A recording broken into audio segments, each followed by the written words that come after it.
Beleza, turma? Boa tarde. Vamos dar sequência. Na aula passada, a gente estava estudando a ideia de dobraduras em cima de listas, tá? Deixa eu, inclusive, antes disso, eu vou voltar um passinho atrás. A gente começou estudando a ideia desse tipo... Opa, por que não está crescendo aqui o tamanho da... A gente começou estudando um tipo que, para na minha cabeça, é o tipo mais simples que tem, tá? Esse tipo, assim, talvez seja o tipo... Um dos tipos mais simples que a gente pode conceber, que é esse tipo NAT que eu bolei para representar os números naturais. E aí, a ideia dos números naturais, eu peguei uma representação axiomática bastante inspirada naquela ideia do matemático italiano chamado Giuseppe Peano, no século XIX, se eu não me engano, 1800 e qualquer coisa, mas eu posso estar enganado nesse número, tá? Onde ele começou a ideia de sistematizar, de ter uma teoria axiomática que explicasse o que são os números. E aí ele começou essa teoria a partir da ideia dos números naturais, tá? Inclusive, aí fazendo um parênteses, tá?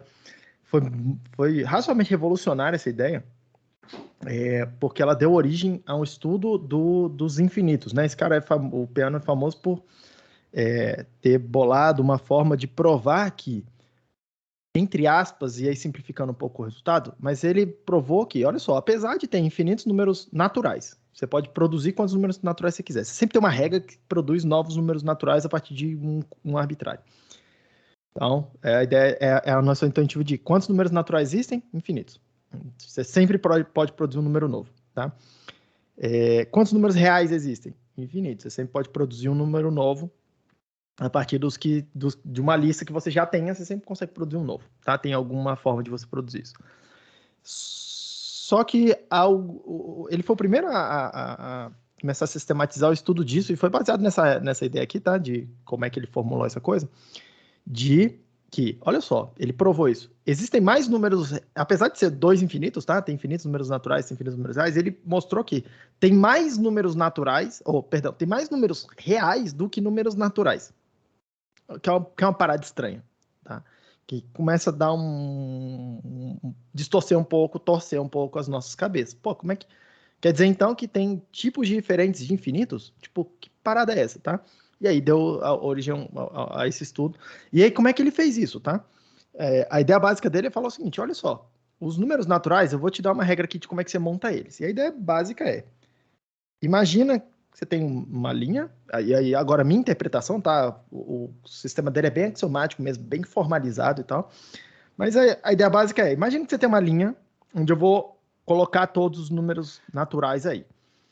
Tem um ponto de partida, que é um dos axiomas dele, ele fala que o zero é o número natural, então ele fala assim, ó, eu vou partir da ideia,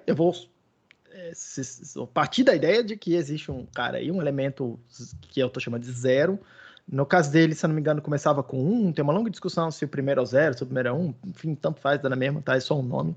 Mas existe um primeiro elemento que eu estou chamando de 0, e existe uma regra, e aí existe uma determinada função, que eu estou chamando aqui de sucessor, suc, ali no data type, tá? Onde essa função, ela é uma função capaz de pegar um número natural qualquer e produzir o próximo número natural, tá? E a ideia é de que a gente pode pegar, então, usar uma função, que é o sucessor de um número natural, para produzir o próximo. E aí eu posso usar essa função, sucessor do número natural, para produzir o próximo.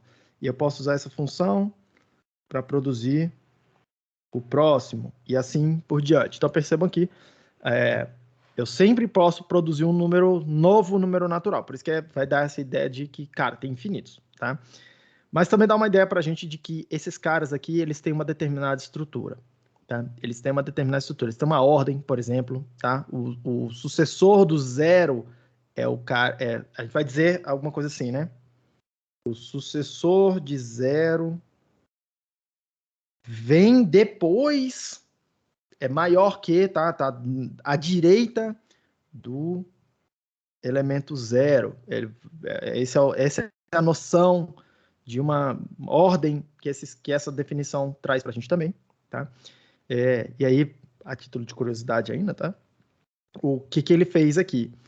Ele olhou e falou, ele definiu, tá? Que falou assim, olha só, toda vez que eu encontrar um outro conjunto que tenha infinitos elementos também, eu vou dizer que eles dois têm a mesma quantidade de elementos se eu consigo fazer um mapeamento de 1 para 1. Se eu consigo falar assim, o elemento 0 mapeia na letra A, o elemento 1 mapeia na letra B, o elemento 2 mapeia na letra C, e na letra D, e assim por diante. Imagina que tivesse infinitas letras também, tá?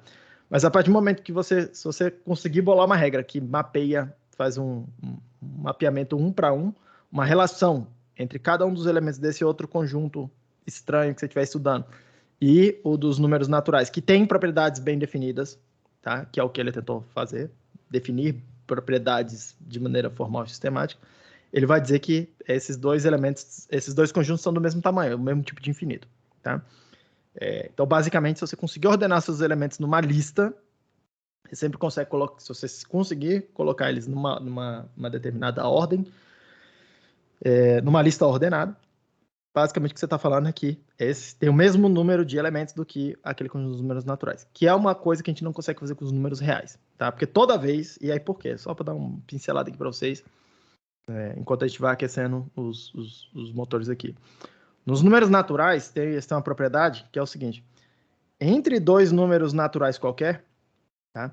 Você sempre pode produzir um cara aqui no meio. Se esse cara aqui for um x0, esse cara aqui for um x1, você sempre pode produzir um y, tá? Que é x0 menos x1, ou x0 mais x1 dividido por 2. A média desses dois caras aí, por exemplo, tá? A média desses dois caras sempre cai ali no meio entre eles. E aí perceba que você pode fazer essa operação ela é inválida nos números naturais, tá? Imagina que, sei lá, o x0 é 1, o x1 é 2, 1 mais 2 é 3, 3 dividido por 2 não é um número natural. 3 dividido por 2 não é um número natural, é 1,5, tá? Que não é um número natural. Então, é uma coisa que tipo assim, não existe. Simplesmente não existe nos números naturais, tá? De vez em quando essa conta funciona, de vez em quando não funciona. Na maioria das vezes não funciona, tá? Agora, nos números reais, para qualquer x0 e qualquer x1, eu posso somar os dois e dividir, que vai me produzir um novo número real. Não tem absolutamente nenhuma restrição, tá? E aí, isso aí é meio que um indicativo. Obviamente tem uma prova um pouco melhor, tá? Bem mais formalizada, que o Peano formulou. Inclusive, ele ficou bem chateado, assim, para não dizer pouco. Tem alguns relatos aí dizem que ele ficou meio louco literalmente, tá? Meio perturbado depois que ele descobriu esses infinitos aqui. É um negócio que sempre perturbou muito a cabeça dos matemáticos mesmo. Mas ele mostrou, basicamente é por essa ideia aqui. Você sempre consegue produzir um carinha novo entre dois caras que já estavam ordenados numa lista. Ele não faz isso usando essa função especificamente aqui, a média, mas a ideia básica é essa, tá? Inclusive tem vários vídeos bem interessantes na internet. Isso aqui é um assunto bem interessante.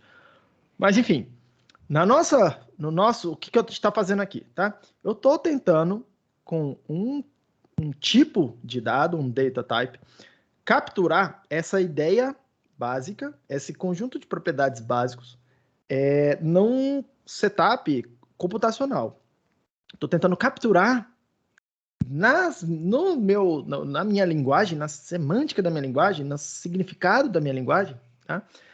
Essas propriedades. E a gente faz isso por meio dos tipos. Os tipos vão servir para a gente, para fazer isso, tá?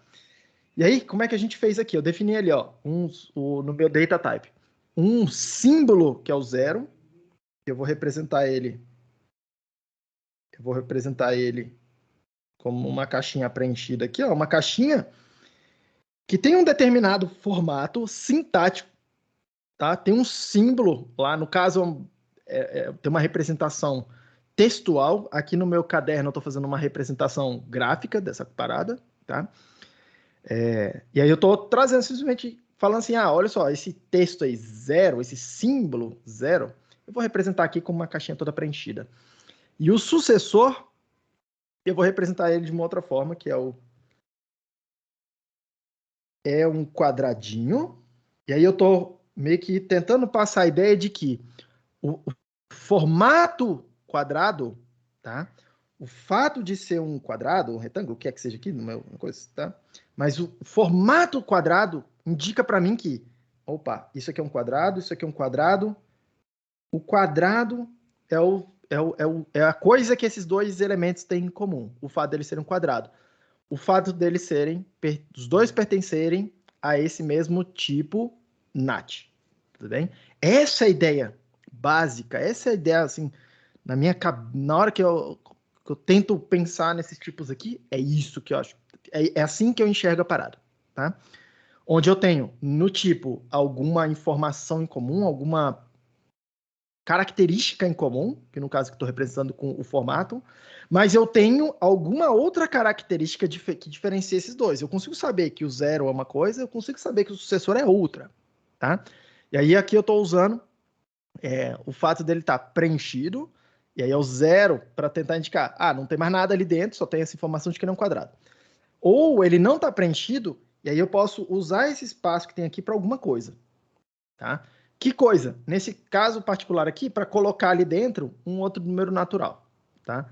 E aí no meu caso aqui, eu uso isso para poder indicar, representar, por exemplo, esse número aqui, o sucessor do sucessor de zero, tá? Para representar ele assim. Opa, legal. Esse cara aqui, ó, mais de fora, que é a estrutura que eu tô vendo. É o sucessor de alguma coisa, tá? Esse cara aqui é caixinha, não está preenchida, tem alguma coisa ali dentro dela, tá? Que coisa é essa?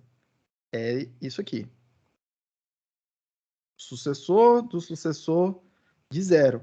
E aí eu vou apontar aí, eu vou usar um ponteiro para apontar isso, por quê? Porque o que tem aqui dentro é uma outra caixinha não preenchida, tá? Eu vou, em vez de desenhar ela aqui dentro, tá? Poderia fazer uma bagunça, uma bela bagunça, eu vou representar assim, ó. De alguma forma, ali dentro, eu coloquei um outro elemento, ou apontei para um elemento, que é o sucessor de alguma coisa. Que coisa? O sucessor de zero. E aí, seguindo na mesma lógica, é o sucessor que está, no final das contas, esse último aqui. Ixi, peraí. O sucessor.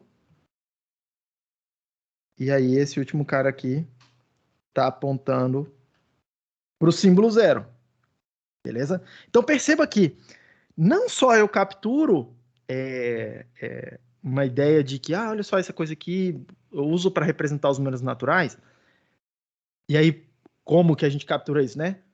Descrevendo funções que estão vendo ali, a função de soma, a função de multiplicar, que estão vendo ali no código, que me dão operações úteis que falam assim, se são dois números, eu quero somar dois números. Faz sentido, eu quero somar, faz sentido, eu quero multiplicar esses números, tá? E aí as funções, elas começam a dar um pouco mais desse caráter numérico para esse tipo, tá? De falar assim, isso aqui se comporta parecido com os números. Ó, eu posso somar, posso multiplicar, posso fazer exponencial, posso fazer a subtração, vocês têm ali no exemplo também. Assim, então começa a dar esse caráter numérico, que se fizer operações que eu esperaria fazer com números, tá? Mas percebam que não só eu estou fazendo isso, capturando essa ideia de números, mas como que eu estou fazendo isso? Eu estou fazendo isso construindo uma estrutura de dados. Uma estrutura de dados, tá? E aí, vocês fizeram, todos vocês aqui, ou praticamente todos vocês fizeram a disciplina de estrutura de dados. E vocês estudaram lá várias estruturas.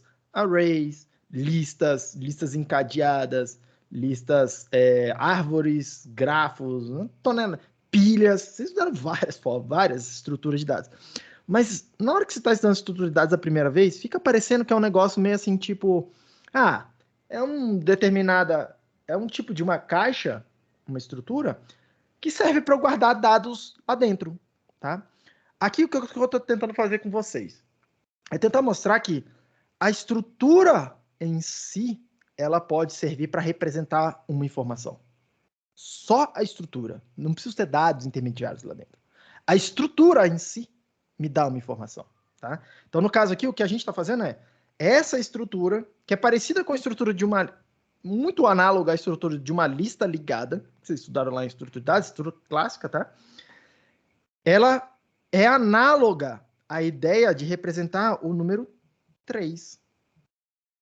Essa quantidade 3, tá? Ela é análoga, ela vai se comportar de maneira parecida, desde que eu consiga definir funções, definir operações que pegam essa estrutura aqui, operam em cima dessa estrutura para chegar numa conclusão que seria a mesma conclusão que eu chegaria se eu tivesse dado o número 3 para uma outra função que faz uma função similar, tá? Funciona de maneira similar, só que operando em cima de uma estrutura. É isso que eu estou tentando passar para vocês, que a estrutura carrega informação. Tá? A estrutura é importante. A estrutura serve como uma representação dos dados em si. Tá? E essa ideia, assim, é uma ideia que expande um pouco a mente, pelo menos assim, a primeira vez que eu percebi isso, expandiu pra caramba a minha mente. Porque eu comecei a ver a ideia das estruturas de dados com outros olhos. Tá? Não simplesmente como uma caixa que eu vou lá e boto dados, mas sim como algo que a estrutura em si representa alguma coisa, algum tipo de informação útil para mim. E aí eu posso utilizar essa informação estrutural de como é a cara da estrutura, tá? Para poder construir as funções que realizam algum tipo de processamento útil para mim. E aí, em vez de ficar me preocupando, por exemplo, como é que é o 3? O que é o 3? Eu represento o 3 de alguma forma, e aí eu tenho algo que me encaminha operacionalmente o que eu consigo fazer com as minhas funções. E aí, fazer isso aqui na linguagem Haskell, a origem para a gente poder fazer essas ideias de pattern matching. Né? A gente definir as funções não em termos de grandes tabelas ou de alguma coisa muito, muito complicada, mas de olhar e falar assim, cara, olha só, minha estrutura ela é construída a partir de dois formatos básicos. Só tem ou eu encontro caixinha preenchida, ou encontro zero, ou eu encontro a caixinha que tem um link para outra coisa. Só tem essas duas possibilidades. O que eu posso fazer então? Para começar a definir minhas funções em termos desses padrões. Tá? É o que a gente vai chamar de pattern matching. Eu posso vir aqui definir a soma e falar, cara, olha só, a soma de uma coisa com essa caixinha preenchida aí, caixinha do zero, tem que dar isso aqui, tem que dar esse resultado. A soma de alguma coisa com aquela caixinha preenchida lá, ou com aquela caixinha vazia, apontando para outra coisa, tem que ser o quê? Como é que ela tem que se comportar? Nesse caso aqui tem que ser uma caixinha vazia que aponta para o resultado dessa outra operação aqui. Normalmente recursiva, tá?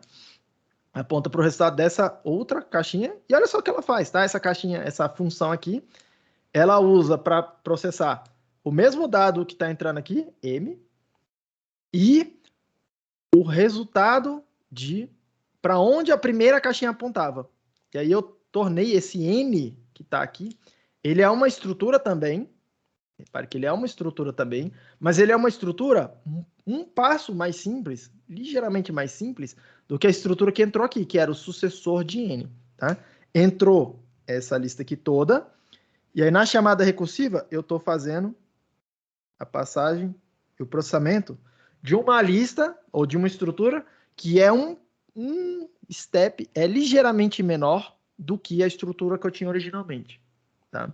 E aí essa ideia essa ideia básica é exatamente aquela ideia de indução que eu estava mostrando para vocês, que é uma ferramenta matemática para provar teoremas. Mas é exatamente a mesma coisa que a gente está fazendo aqui. Essa definição, esse tipo de definição aqui, tá? É exatamente a cara, vamos chamar assim, a cara computacional daquela ferramenta matemática que a gente chamou de indução.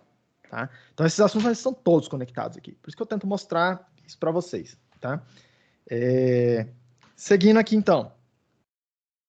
A gente começou a olhar, na aula passada, a gente já tinha começado a olhar na aula passada, uma outra estrutura que é um pouquinho mais sofisticada, ligeiramente mais sofisticada do que essa que a gente está tratando aqui agora. Deixa eu limpar minha tela.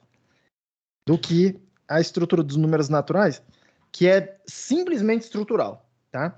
No caso das listas, a gente definiu assim, ó. A lista é alguma coisa que tem o nil, tá? Que é o equivalente... deixa eu desenhar assim. Vou só apontar aqui, ó. Que é o equivalente... No meu caso aqui, vou representar com a caixinha também. No meu caso aqui, uma caixinha preenchida. Não tem mais nenhuma informação, além do fato de que é uma lista. Ou eu posso ir lá usar um outro construtor que eu vou chamar de cons, Só que ele tem dois slots, tem duas posições onde eu posso botar alguma informação, tá?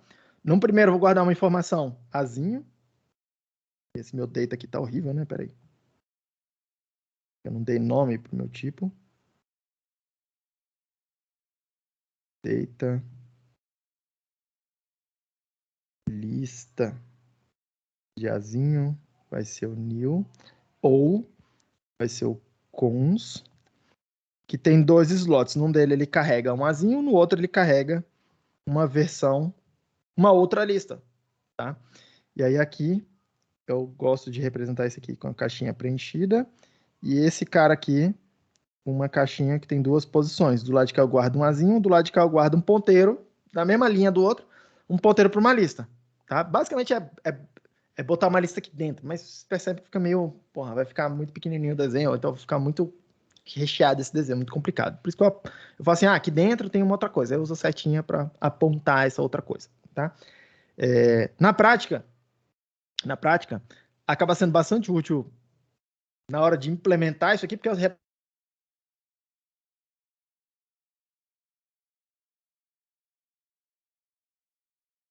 algum lugar que vai reservar memória ali, o compilador vai reservar memória, ele vai reservar dois endereços sequenciais de memória para guardar o cons, tá? No primeiro deles, ele guarda o dado em si mesmo. No segundo, ele guarda, literalmente, um ponteiro, igual vocês usarem C, C++, guarda um ponteiro para um outro lugar na memória que tem essa mesmo shape, tá? É o que a gente chama aqui em Haskell a gente chama isso de thunk, tá? Só que esse thunk é um cara um pouco mais complicado, que ele pode guardar funções, ele pode guardar qualquer coisa, basicamente, qualquer coisa, né? Mas essencialmente é assim que é implementado, tá? É bem interessante ver isso, inclusive. E aí, foi isso que a gente viu até agora, tá? A gente está tratando de uma estrutura que é muito, muito parecida. E aí, a ideia da lista é a ideia de que eu tenho não só estrutura, mas eu tenho dados mais elementares, vamos chamar assim, enfiados lá, misturados dentro da lista, tá? E aí uma lista desse jeito, essa lista aqui em particular, ela pode ser visualizada como alguma coisa assim, né? Um cons carregando 3 e um cons apontando para a lista vazia. Tudo bem? E percebam, e é aqui que eu queria que vocês percebessem uma coisa, tá? Listas diferentes, elas podem ter características em comum. Por exemplo, essa lista que está desenhada aí agora, contra essa outra lista aqui que é, sei lá, 2, 3, 4, que seria algo assim, né? Seria o desenho aqui para cima. Que seria algo assim, ó. 2 aponta para um cons que tem um 3, que aponta para um cons que tem um 4, que aponta para o cons, que aponta para o nil. E aí eu gostaria que vocês percebessem o seguinte, tá? De um lado, por um aspecto, essas listas são diferentes, tá? Por quê? Apesar da estrutura ser a mesma, tem 3 cons sequenciados aí, terminando com nil, apesar da estrutura ser igual, os dados que estão guardados lá dentro são diferentes, tudo bem? Mas percebam como essas duas estruturas são semelhantes, tá? Do ponto de vista estrutural, do ponto de vista do formato delas, tá? Se eu olhar assim, é como se fossem dois prédios iguaizinhos, só que um tá pintado de vermelho e outro tá pintado de verde, tá? Mas eles são, fora isso, exatamente iguais, assim, a mesma planta, os mesmos azulejos, a mesma coisa. A única coisa que mudou foi, tem um pintado de vermelho e tem um pintado de verde. Você percebe que eles são diferentes, mas você percebe como eles são similares também, tá? As similaridades. E essa similaridade aqui, a gente vai tentar fazer funções, tá? Que tenham uma determinada propriedade, que é preservar essas estruturas. Mudar os dados, mexer nos dados, mas preservando essas estruturas. Essa ideia vai ser interessante para a gente em algum momento, tá? Isso é um padrão computacional muito, muito, assim, extremamente importante, extremamente relevante. Por quê? Porque à medida que a gente consiga fazer isso, tá? Determinadas operações, que a gente sabe, que a gente, entre as pode provar que elas preservam essas estruturas, elas só alteram os dados, tá? a gente pode pegar e quebrar uma determinada informação, tá? Quebrar ela em duas partes. Uma delas são as informações específicas, locais, que a gente guarda ali com aqueles dados, os números que estão ali dentro, e outra, algum outro tipo de informação que não muda ou não deveria mudar, independente de qual é o dado específico que está guardado ali dentro, tá? Por exemplo, o fato de eu... Por exemplo, tá? Para dar um exemplo, que é um exemplo que eu vou começar a tratar um pouco mais no final da aula hoje com vocês. Imagina que eu estou fazendo uma função, sei lá, eu quero fazer aqui o número dividido por outro número, tá? Repare que independente de qual número eu botar aqui no x, se eu tentar dividir, tá? Um x qualquer pelo número 0, eu gostaria que sempre acontecesse a mesma coisa. E aí isso é o que eu vou tentar fazer hoje com vocês. Opa, essa operação é uma operação inválida, é uma operação não definida, tá? Só que eu não quero simplesmente deixar lá uma não definição e deixar o bottom andando por aí, porque o bottom é um cara meio ruim, meio assim, ele é um cara meio, você tem que controlar ele, tá? Eu gostaria de, em vez de deixar o bottom lá, que é, deu um erro aí na hora que você tentou calcular isso, deu um erro e aí travou teu programa, em vez disso, eu quero pegar esse defeito, vamos chamar assim, esse erro potencial, envelopar ele num valor específico, para eu, programador, nunca crashe meu programa, mas eu sei que está com algum problema ali no meio do caminho. E aí eu posso responder isso, fazer o tratamento de erros, fazer um tratamento de exceções, por exemplo. Tá? E aí, repare que, como é que eu vou fazer isso? Eu vou fazer isso definindo uma estrutura, parecida com uma lista, bem mais simples que a lista, mas uma estrutura que captura essa ideia. Por um lado, eu tenho alguma coisa que tem um dado válido. Por outro lado, eu tenho alguma coisa que é uma operação inválida que aconteceu e eu, produzi isso aqui inválido, tá?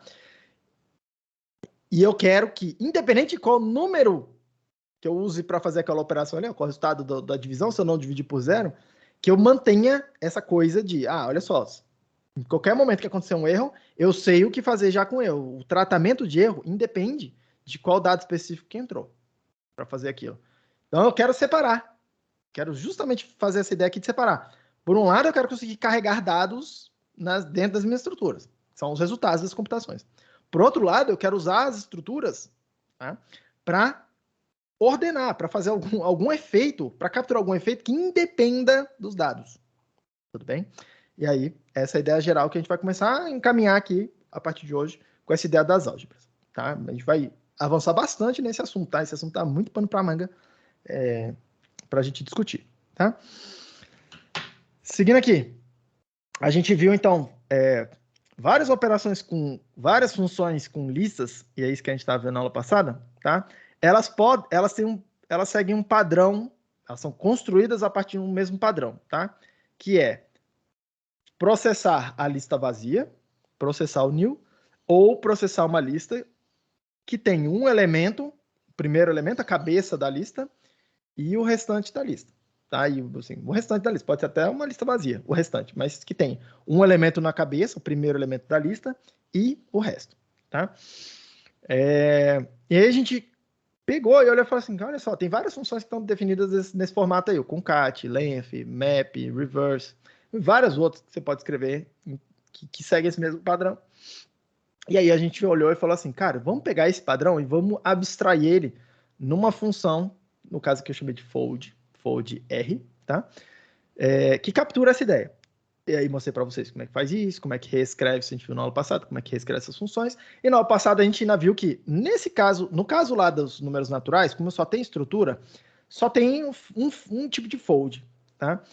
No caso das listas, as listas elas começam a ter um pouco mais de complexidade. Tá? Como eu tenho dados dentro da lista, tá?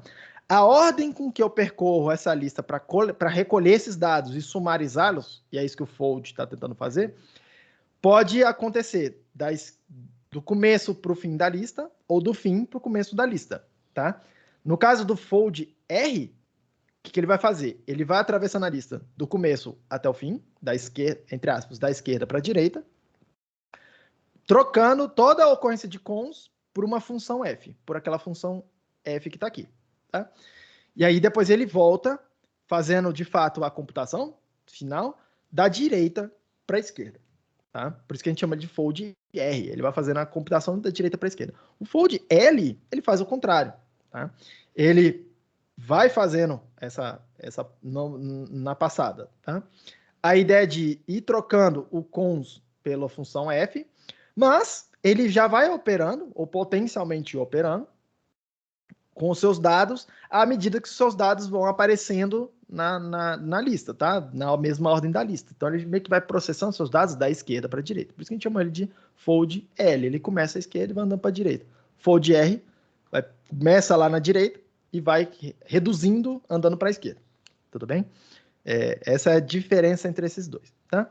Mostrei para vocês que tem 3 teoremas de dualidade que permitem você reescrever as funções escritas em termos de uma delas escrever usando a outra, tá?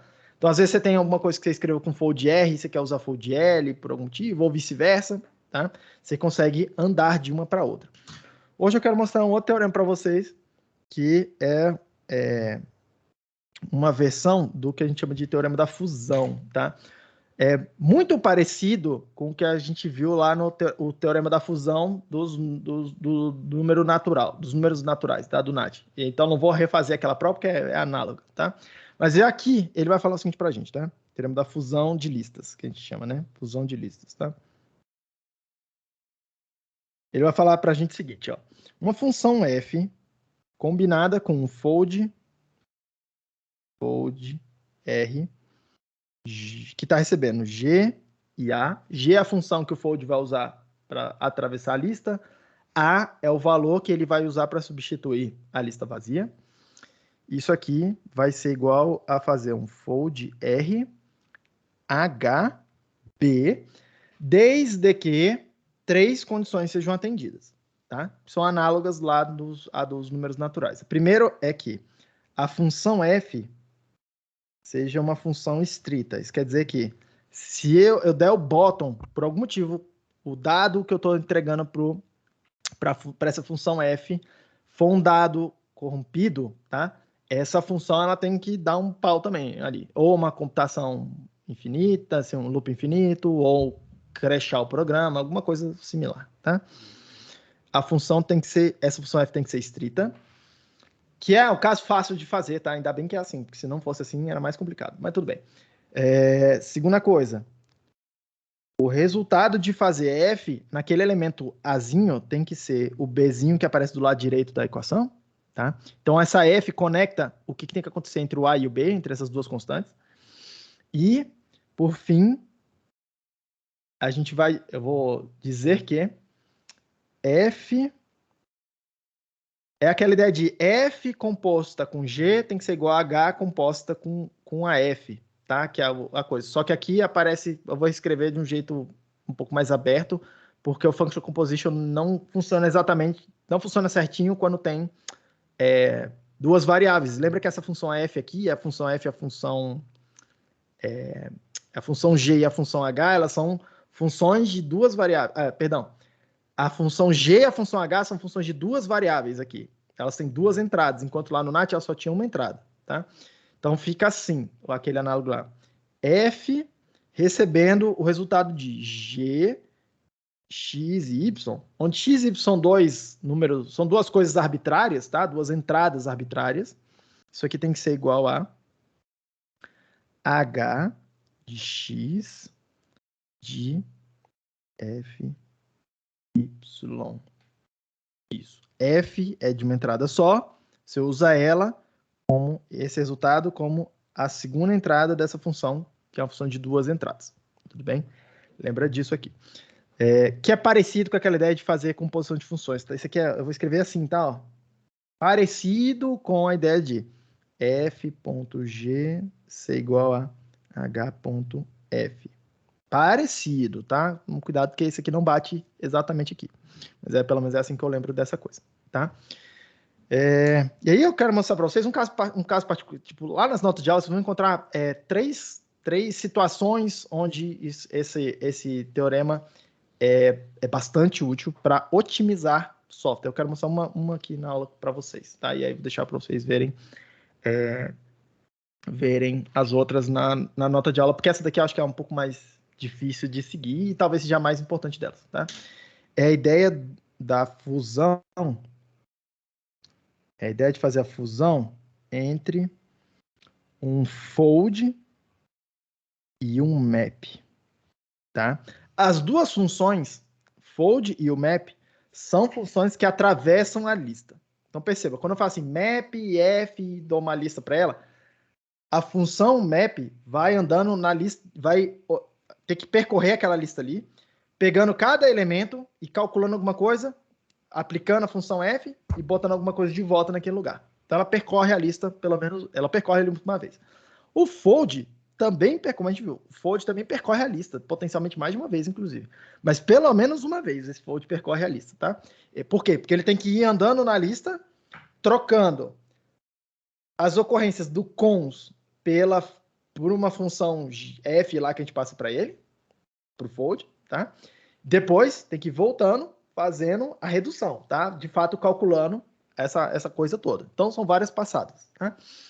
A gente consegue trocar algoritmos escritos usando um fold e um map, que seriam algoritmos que percorreriam uma lista duas vezes, por uma versão que percorre a lista só uma vez, tá? A gente vai escrever esse teorema assim, essa versão aqui do teorema da fusão, tá? Do fold map, tá? Eu vou escrever o seguinte. Deixa eu até guardar aqui, ó. O teorema da fusão fala assim, tá? Cadê ele aqui? Peraí. Minha nota de aula aqui. Para eu deixar os dois visíveis, ó. O teorema da fusão vai falar que fold R G A é igual a fold R H P. E aí, repara uma coisa aqui. Primeira coisa que eu posso perceber é que, olha no código lá na linha 110, que tá em tela para todo mundo. O map pode ser escrito como um fold, tá? O map, essa função map pode ser escrita como um fold. E aí, eu posso escrever o seguinte, tá? Fold, um fold genérico aqui, fold R, F', só para não confundir com o F lá do teorema, Azinho, só para não confundir com o Azinho que está ali no teorema, tá? Isso aqui é a função F do teorema, ponto, eu vou botar assim, ó, ponto, combinado com map G, G', só para não confundir com o G que está ali na equação do teorema, tá? São letrinhas diferentes aqui. E aí percebam que map F é um fold, tá? Isso aqui é fold R G A, que está lá no teorema. Quem é a G? Nesse caso aqui. Quem é essa G, tá? É cons ponto F, a F lá da linha 110. Tudo bem? Eu vou até chamar de... Nossa, tá acabando minhas letras. Vou chamar de F duas linhas, tá? É a função que o map recebe, né? Aliás, já tem uma letra aqui, ó. G'. É o que o map recebe, tá? Quem é o Azinho? Nesse caso particular, lista vazia. Tá lá na linha 110. Tudo bem? Então, percebam que eu posso olhar e falar assim, cara, olha só que interessante. Do lado direito, se tiver o map, nessa composição aqui, eu posso entender esse map como um fold, é o que está escrito na linha 110 ali. E do lado direito, eu posso... A função f é uma função arbitrária, desde que ela tenha umas propriedades, tá? Mas é uma função arbitrária e nada me impede de usar fold R, passar para ele o parâmetro f' e um parâmetro a'. E aí isso aí vira uma função que encaixa aqui, tá? E aí isso aqui quer dizer o seguinte, percebam, tá? E o resultado disso aí é uma função, deixa eu até escrever aqui, ó. Resultado disso aqui é uma função que pega uma lista de Azinho e transforma num Azinho, tá? Num Azinho. Tudo bem, gente? Pega uma lista, porque olha só, o map. Olha a assinatura das funções aqui, tá? Map'. Eu tô dando para ele o primeiro argumento, que eu chamei lá de G'. O que sobrou é Azinho para Bzinho. Deixa eu anotar aqui. Isso aqui fazer essas anotações aqui, eu lembro que depois que eu fiz isso aqui, a molecada começou a entender bem melhor para que servem esses tipos, tá? Servem como uma muleta, literalmente. Esse pedaço aqui que está entre parênteses, qual que é o tipo dele? Azinho, lista de Azinho para lista de Bzinho, tá? O ponto, lembra? Ponto pega uma função f, combina com uma função g, tudo isso numa função que a gente vai chamar de f depois de g, ou f combinada com g, onde isso aqui é um tipo, vou chamar de Azinho, para Bzinho, para Czinho. Repare, a assinatura do ponto é uma... Ponto, deixa eu anotar aqui. O ponto é alguma coisa que pega uma função de A para B, uma função de B para C e produz uma função de A para C. Tudo bem? Então, repara lá, o argumento que está aparecendo à direita lá do ponto é esse tipo aqui, ó, uma função. Então, tudo bem, tá? A função de uma coisa para outra coisa. O fold R, tá do lado direito do lado do ponto. Cadê? Aqui, ó, na minha definição. Eu tô dando para ele esse argumento aqui, que é o F'. Eu tô dando para ele o B, que é o A', lá no meu quadro. Tá sobrando lista de Azinho, lista de alguma coisa para Bzinho. Então, o que é o tipo disso aqui? O tipo disso aqui é lista. Aí, obviamente, tem que ser de Bzinho, porque ele vai estar recebendo a parada, o resultado do negócio, tá? Lista de Bzinho para... Vou chamar de Czinho, tá? E aí, o resultado final dessa coisa toda aí... Vou marcar aqui, ó. Resultado final dessa coisa toda aí, ó, do lado esquerdo dessa equação que está aparecendo aqui, vai ser uma coisa que pega uma lista de Azinho e produz um Czinho, tá? Então, um algoritmo, reparem, tá, gente? O que eu estou dizendo aqui, eu vou pegar um algoritmo qualquer, que pega uma lista e transforma num número só que ele faz isso em duas passadas. Primeiro, ele pega todos os elementos da lista, transforma cada elemento, mantém uma lista. Mantém a lista, mas transforma os elementos. Depois ele vai pegar e percorrer a lista e juntar todos os elementos da lista num elemento só. Fazer tudo, tá? Esse padrão aqui, ele tem um nome. O que eu vou falar agora é um pouco uma extrapolação, mas é uma extrapolação muito razoável, tá? De um fenômeno que tem acontecido e tem uns frameworks que são específicos só para fazer isso aqui que está na tela agora, tá? Esse padrão aqui, em alguns lugares, vocês vão ver ele com o nome de MapReduce, tá? E aí tem frameworks para web que eles são só para fazer esse padrão computacional aqui de MapReduce. Então, assim, isso aqui é extremamente relevante, tá? Por isso que eu vou apresentar esse cara aqui e tem outros lá, que tem outros frameworks na web que capturam aquelas ideias dos outros lá, tá? Mas esse aqui, por exemplo, tá? Aparece, tem uma biblioteca do Apache, que eu não me lembro como é que é o nome dela, Hadoop, alguma coisa assim que serve para fazer isso. Tem um serviço da Amazon na AWS, que eu também não me lembro o nome, eu nunca lembro o nome do serviço específico, mas tem um serviço lá na AWS que é para fazer exatamente esse tipo de computação aqui. Ele é especializado nesse tipo de computação. O pessoal da Microsoft lá na Azure tem um serviço específico disso também, no Google. Vários dessas coisas aí que fazem processamento massivo de dados, tá? Usam em alguns algoritmos esse padrão que a gente está chamando de MapReduce, que é exatamente o que a gente está tentando fazer aqui.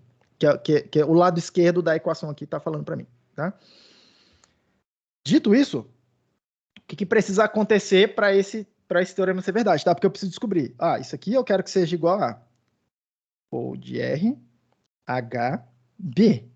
Aí eu preciso encontrar as relações. O que tem que acontecer com F', deixa eu marcar de outra cor. O que tem que acontecer com F', A', G', H e B para que essa transformação seja verdade? Um algoritmo que está escrito nesse padrão, a MapReduce do lado esquerdo, possa ser reescrito com um fold só, que é uma passada só na lista, do lado direito. O que tem que acontecer com esses termos aí, tá? Então, para responder essa pergunta, o que a gente quer ver é as condições que fazem o teorema ser verdade, tá? Deixa eu copiar aqui de novo. Ó. Fold R, F', A', ponto, map, G', que vai ser igual a fold R, HP. Então, a primeira coisa que tem que acontecer é, tá? A função f tem que ser uma função estrita. A função f é essa aqui, ó. A função f no teorema, tá? Então, eu quero que isso aqui seja estrito, tá? Fold R com 2 argumentos específicos naquelas posições tem que ser uma função estrita. Aí, o que é uma função estrita? Basta, por exemplo, tá? Para ser estrita, um dos exemplos é eu dar um dado para ela, para a função, e a função não saber o que fazer. Então, vamos dar uma olhada aqui, tá? Olha lá, ó. F, que eu quero ver assim, o que acontece quando eu faço isso? Fold R, F', A', e eu dou para ela o bottom. Eu dou para ela um dado que não é, perceba, não é nem uma lista vazia, nem uma lista que tem o cons. É alguma outra coisa. Pode ser um loop infinito, vários exemplos. Uma computação que dá um crash lá no meio do caminho, várias outras coisas, tá? Aí eu venho aqui na equação. Fold R está recebendo, ó, na primeira equação, uma lista vazia. Não, bottom não é a lista vazia. Fold R está recebendo uma lista com o cons, que é construída com o cons. O bottom não é uma lista construída com o cons. É uma outra coisa, tá? Acabaram-se as equações. Percebam, acabaram-se as equações. Isso quer dizer que, na hora que chegar o cons para o fold R não vai saber o que fazer. Isso é exatamente dizer que o resultado disso aqui é o bottom. Ele vai crashar. Ele vai fazer alguma coisa que eu não sei dizer o que é, mas ele vai crashar. Ele vai dar o bottom para mim. Então, a primeira condição do teorema está ok. A função f tem que ser estrita, ela é estrita. Pronto. Segunda coisa que eu preciso é que eu preciso escolher, tá? Eu preciso escolher B igual, olha só, F de A igual a B. Isso aqui precisa ser verdade, tá? Quem que é F de A? F de A é fold R, F', A', tá recebendo um dado, tá recebendo dado,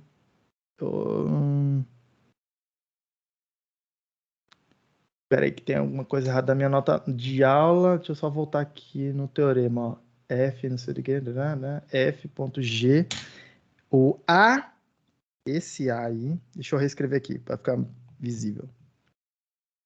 Ele vem de reescrever isso aqui como sendo fold R, G, A. Quem que é esse A? No caso do map alguma coisa, é lista vazia, tá? Lista vazia, tudo bem? E aí quem é o B? O B é esse B aqui que tá aqui mesmo, tá? Só para explicitar quem é esse A aqui, quem é esse B aqui, tá? Então vamos lá, o que eu tô falando aqui, fold R, F', A', isso aqui tudo é a função F, isso aqui tudo é a função F.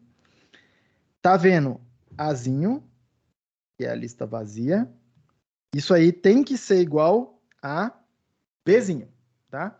Aí eu vou lá repare, fold R, F', A', lista vazia. Eu tenho uma equação que me diz o que tem que acontecer, ó, que é a equação da linha 124. Fold, quando ele vê a lista vazia na entrada, ele vai copiar o elemento Ezinho. Então, pela equação da linha 124 ali, isso aqui vai ter que ser igual a Azinho. Beleza? Então, o que eu estou falando aqui? B, que é o que o meu teorema requer para mim, vai ser igual ao Azinho. Então, estou falando que esse cara aqui tem que ser igual ao que eu puser do lado de cá. Isso precisa acontecer, tá? Terceira coisa, tá? É aquela ideia da composição de funções. Então, vamos lá, ó. Terceira coisa. Eu preciso que a seguinte equação de verdade. Fold R, F', A'. Aí aqui dentro vai estar entrando, ó, cons.g', que é essa G é o que tem aqui dentro da G, tá? Cons.g', x, xs, dois argumentos arbitrários, x e xs, tá? Isso aqui tem que ser igual a h de x, recebendo fold R, F', A', X, S. Isso aí vai ter que ser verdade, tá? Isso aí tem que ser verdade por conta... Cadê? Por conta... não tô conseguindo escrever. Por conta dessa equação, tá? Eu só peguei, falei, quem é F? Troca ali. Quem é G? Quem é o X? Eu chamei o Y de XS, porque é uma lista. Quem é o H? Quem é F? Eu só reescrevi em termos da equação concreta que eu tenho agora. Beleza. Perceba que eu posso trocar a definição do cons. Olha o cons lá dentro na linha 111, tá? O cons é o próprio cons, né? Então eu posso dizer que isso aqui vai ser igual a fold R, F', A'. Eu posso escrever assim, ó, tá? G' de X, cons XS. É reescrever o que está aqui dentro, tá? É reescrever o que está aqui dentro. Que é fazer o X, usar ele nessa função G'. Aí o resultado disso vai ser usado no cons. Lembra que o cons pega o resultado desse pedacinho que aconteceu aqui e um segundo argumento, que é o XS, tá? Aí ele faz exatamente essa coisa que eu escrevi aqui agora na linha de baixo. Isso aqui tem que ser igual a H, X, copia, né? Fold R, F', A', XS. Aí eu vou usar a definição do fold R, para mexer, para andar um passo de redução nesse fold R que está aqui, tá? Porque perceba, eu tenho fold R, uma função, um elemento, e uma lista que tem um primeiro elemento e um resto de uma lista. Ele está vendo algo que eu consegui encaixar na equação da linha 125, lá no código que vocês estão vendo ali agora. Olha do lado esquerdo ali, tá? Tá exatamente naquele padrão que a equação do fold R me diz o que fazer, tá? Então, vou substituir de acordo com a equação da linha 125. Vai ficar assim. F', G' X, fold R, F', A', XS, igual a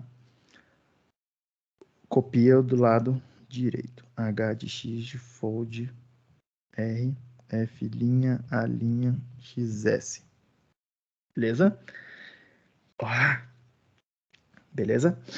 E aí eu vou renomear uma coisa aqui, tá? Eu posso renomear, porque perceba um negócio. Esse cara aqui, ó, fold não sei o que, babá, eu não sei o que que é. Eu não sei o que que é nesse momento. Mas eu sei que o resultado dele é um elemento só, um Bzinho, não é uma lista, não é bool, não é nada esquisitão. É um Bzinho, é um elemento só. Eu vou chamar esse elemento só, o resultado desse fold que está aqui marcado em vermelho, eu vou chamar ele de Y, tá? Só que percebam que, do mesmo jeito, o mesminho padrão que está aparecendo do lado esquerdo, está aparecendo do lado direito. Olha ele aqui também, ó. Estou renomeando esse cara para Y, tá? E aí lembrem que o teorema exige para mim que a seguinte equação seja verdadeira. Ó. F', G', X, Y, que é aquele fold todo ali, igual a H, X, Y, tá? Que é o que a equação precisa... Aliás, o que precisa acontecer para, no final das contas, a equação aqui ficar toda encaixadinha, tá? A última equação do teorema que era aquela 3 ali, ó, tá? Para aquilo ali ser verdade, nesse setup aqui, o que tem que acontecer? Opa. O que tem que acontecer? Isso aqui me leva a concluir que o H tem que ser igual a F', ponto G', tá? O H tem que ser igual a F', ponto G'. Tudo bem? Porque eu estou fazendo G num elemento X aqui, qualquer, e aí usando isso para passar para a função F, tá? É exatamente o que está escrito aí. H tem que ser a composição de F' com G'. E aí eu concluo que aquele teorema da fusão, tá? Ele vai poder ser escrito da seguinte forma. Fold R, isso é a versão final, tá? FA ponto map de uma função G qualquer. Pode ser, toda vez que eu escrever um algoritmo, nesse formato, exatamente nesse formato que tá aí, tá? Exatamente nessa coisa aí. Para qualquer F, para qualquer Azinho, para qualquer G, desde que essa coisa encaixe aí, os tipos da coisa encaixe toda, eu vou poder reescrever isso no seguinte formato, fold R, F.G, Azinho. E aí, olha só o que eu tô falando para vocês. Toda hora que você encontrar, ou você bolar, ou fazer o design aí de uma função, uma função que tem esse padrão, né? Map reduce, tá? Que é percorre a lista, primeiro percorre a lista, fazendo alguma operação em cada um dos elementos. E aí depois você percorre a lista. Repare que isso aqui é a segunda operação, tá? É da direita para a esquerda.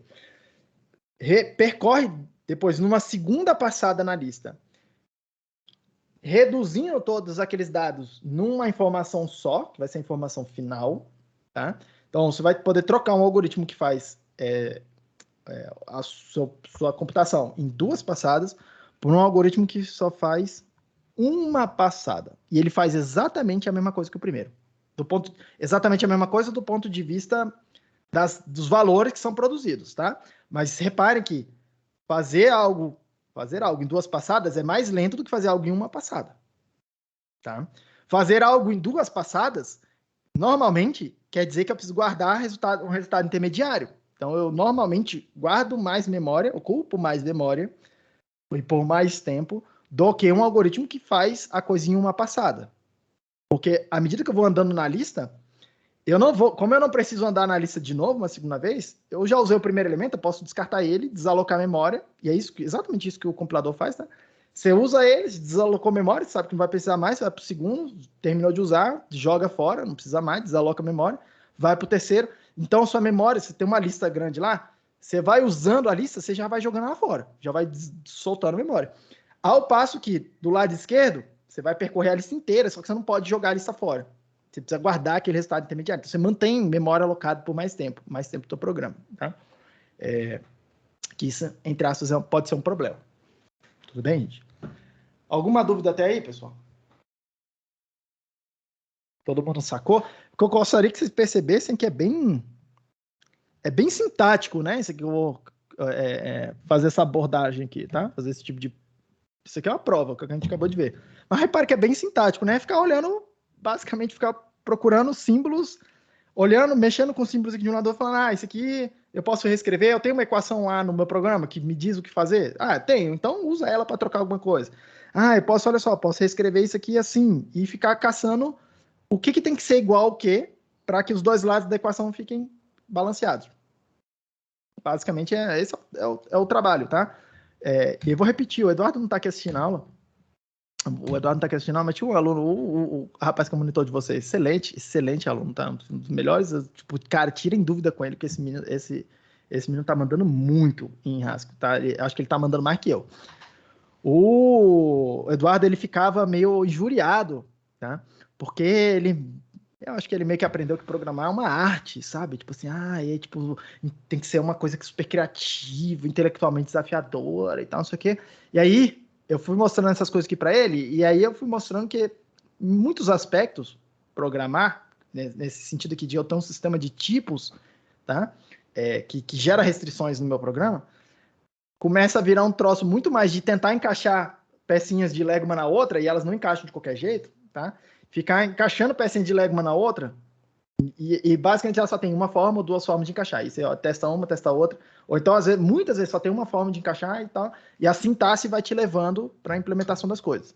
Tá? A gente vai usar muito essa técnica um pouco mais para frente, principalmente quando a gente falar de mônada, falar de aplicativo, porque o conceito ele demora um pouco para entender, mas ele é fácil de implementar, olhando os elementos sintáticos que vão aparecer aqui, exatamente do jeito que a gente está fazendo isso. Por isso que eu vou fazendo essas provas aqui no meio do caminho, que é para vocês irem começando a entrar nesse mindset. Beleza?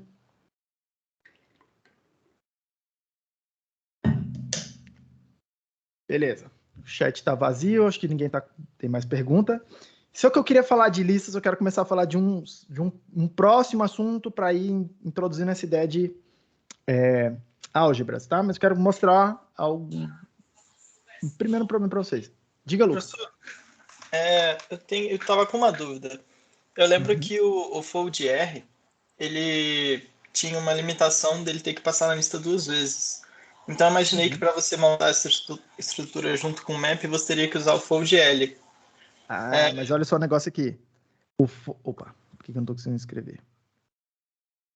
O Fold R, ele tem aqueles teoremas da dualidade, tá? Você consegue trocar em várias situações o Fold R, trocar ele por um Fold L. Tá? E aí meio que... Aí sim, de fato, vira a parada em uma passada só, né? Você consegue trocar ele um pelo outro, tá? Em várias situações. Inclusive é automático lá no... Não é que o compilador faz isso automático, tá? Mas ele... Aí é uma parada bem avançada. Eu não vou mostrar para vocês como é que funciona, mas você pode fazer funções e você pode fornecer para o compilador, por funções arbitrárias que você faz, tá? Aqui em Haskell, você pode entregar para o compilador várias identidades dessa que ele vai tentar reescrever seu código antes de compilar, tá? Então, aqueles teoremas lá de dualidade, esse aqui, ó, de fold map, não sei o quê, tá tudo lá, várias regras lá no código-fonte de onde isso aqui está implementado. E é em Haskell, tá? Não é assim, nada, uma linguagem esquisita, nada disso. Tipo, se tem uma sintaxe lá para vocês, tem várias dessas identidades aqui, aí o que o teu compilador faz? Ele vai testando um monte dessas coisas aqui, vai gerando código e vai falando, cara, esse código ficou mais eficiente, vou pegar essa implementação final. Tipo, é bem, bem sofisticado. Ele combina várias regras de reescrita. Bacana, professor. Valeu, entendi. Beleza? Então vamos lá, gente. Seguindo aqui.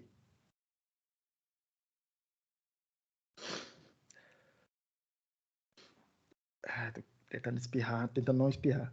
Peraí, deixa eu... Só um segundinho, pessoal.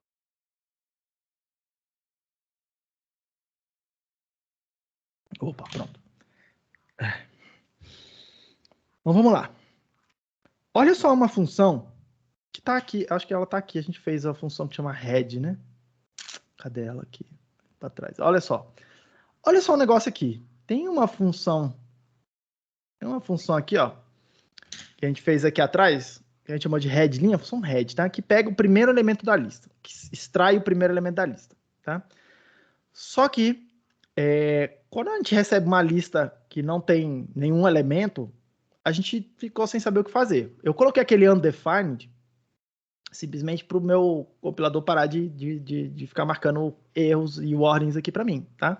Mas esse aqui é o equivalente a nem colocar equação nenhuma, assim, ó, deixar assim, tipo, não ter equação nenhuma ali, tá?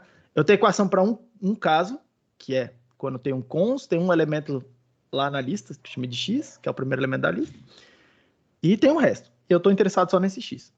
Mas, o que a gente viu aqui? É que essa função está literalmente indefinida, a gente não sabe o que fazer, ou não tem uma boa escolha, tá? Aqui nesse aspecto, para produzir um elemento do tipo azinho. Repare que o importante, a questão é o polimorfismo que está envolvido aqui, tá? Quando eu tenho uma lista vazia. Porque perceba uma coisa, se fosse para fazer head, para eu pegar e produzir, por exemplo, para a lista de índices, fosse essa função head, com essa assinatura mais específica, eu poderia muito bem vir aqui e falar assim, retorna 0. Bota um caso padrão aí, que assim, bota um caso padrão aí e pronto, resolve. Resolve, percebam, tá? Só que percebam que do mesmo jeito que eu posso botar um 0 aqui, eu posso botar 10, posso botar qualquer número que eu quiser aqui que vai funcionar, tá? Que vai funcionar. O problema é que, na hora que eu estou fazendo a função mais abstrata, e aí normalmente é isso que a gente vai estar tendo que fazer o tempo todo, uma função que só olha a estrutura do dado que está entrando, mas ele não consegue ter essa, entre aspas, não se interessa pelos valores específicos que estão lá dentro, e é isso que quer dizer fazer uma lista de azinho, uma função que pega uma lista de azinho e retorna um azinho, eu estou falando para vocês o seguinte, eu quero definir uma função que só se interessa... Cadê as listas aqui? Que só se interessa pela estrutura. E aí eu gostaria de que essa função tratasse aquelas duas listas, ele vai até mudar essas duas listas aqui, eu vou fazer uma terceira aqui, tá? Cadê ela? Tratasse, por exemplo, essas três listas aqui, ó, lista de A, lista de B, Czinho, e aí isso aqui vai produzir para mim, ó, a lista com essa cara, né, ó, um A, o caractere A, caractere B, o caractere C, a lista vazia. Eu quero, com aquela função ali, ó, head alguma coisa, repare, quando eu falo que eu vou receber lista de Azinho, eu sei que tem dados lá dentro, mas eu não sei dizer qual é a natureza desses dados lá dentro. E aí eu quero que a minha função, ela se preocupe com a estrutura, é lista de alguma coisa, mas que ela não se preocupe, ou que ela não possa se preocupar com o dado específico que está carregando lá na lista. E aí isso aqui é algo extremamente importante, não só para a linguagem Haskell, tá? Em qualquer linguagem que tenha esse tipo de polimorfismo. C++ tem, Java tem, é o que o C++ chama, o Java chama de generics, o C++, eu acho que chama de generics também, né? Eu não me lembro como é que é o nome em C++, tá? É quando você usa aquele templatezinho, né? Aquele parênteses que tem quadradinho tipo de HTML para parametrizar um tipo. Em Rust tem isso aí, em Julia tem isso aí, em Python tem generics, tá? Esse tipo de coisa. Toda hora que está usando esse tipo de esse tipo específico de polimorfismo, o que você está falando o que você está restringindo a tua função é falar o seguinte: olha, eu quero tratar da estrutura, eu vou me preocupar em fazer alguma coisa com a estrutura do dado que está chegando, mas eu não vou poder fazer nada com o dado em si que está dentro da estrutura. Os dados estão guardados na estrutura. Porque eu não sei nada sobre eles. Repare, eu não sei nem o tipo para começar. Eu só sei que ele é um azinho. Eu não sei qual é o tipo, na hora que eu estou programando, eu não sei qual é o tipo de dado que está chegando lá. Então eu não sei se é um número e eu posso somar ele com outra coisa, por exemplo. Porque se chegar um caractere, o caractere eu não posso somar com nada. E se chegar um booleano, cada um deles tem um conjunto diferente de operações. Eu não sei nada, não sei quem está chegando, não sei o que fazer. Eu não posso fazer nada com ele, basicamente. Tá? Com aquele dado lá dentro. Eu não sei que dado está chegando. Mas eu sei qual é a estrutura da informação, como é que a informação que está chegando está estruturada. Então perceba que parametrização, um tipo paramétrico aí, ou um tipo genérico, que é o que vocês vão ver o nome em outras linguagens, o que a gente está falando? O que a gente está fazendo?